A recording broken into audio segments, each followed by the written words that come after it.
இன்றைக்கி நல்ல ஒரு அருமையான வேர்க்கடலை சட்னி தான் எப்படி செய்கிறதுன்னு பார்க்க போகிறோம். இட்லி தோசைக்கெல்லாம் ரொம்ப அருமையாக இருக்கும். வாங்க எப்படி செய்கிறதுன்னு பார்ப்போம்.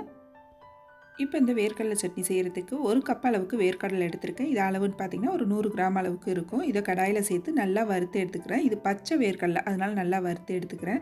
இது நீங்கள் காஞ்ச வேர்க்கடலை சேர்க்குறீங்க அப்படின்னா வறுக்கணுன்ற அவசியம் இல்லை. இப்போ வேர்க்கடலை வறுத்து எடுத்ததுக்கப்புறம் பார்த்திங்கன்னா, அதே கடாயில் ஒரு 2 டீஸ்பூன் அளவுக்கு எண்ணெய் சேர்த்து அதில் 1/2 டீஸ்பூன் அளவுக்கு ஜீரகம், ஒரு 5, 6 பூண்டு பல் சேர்த்துக்குங்க.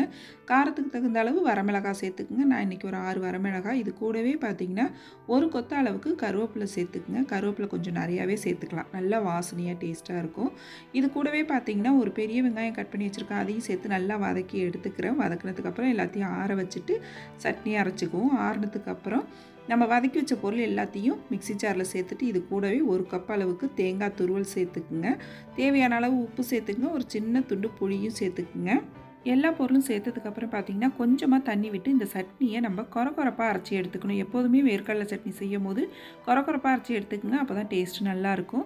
இந்த சட்னியை தண்ணியாக வச்சு சாப்பிட்றதோட கொஞ்சம் கெட்டியாக வச்சு சாப்பிட்டோம் அப்படின்னா தோசைக்கு ரொம்பவுமே அருமையாக இருக்கும்.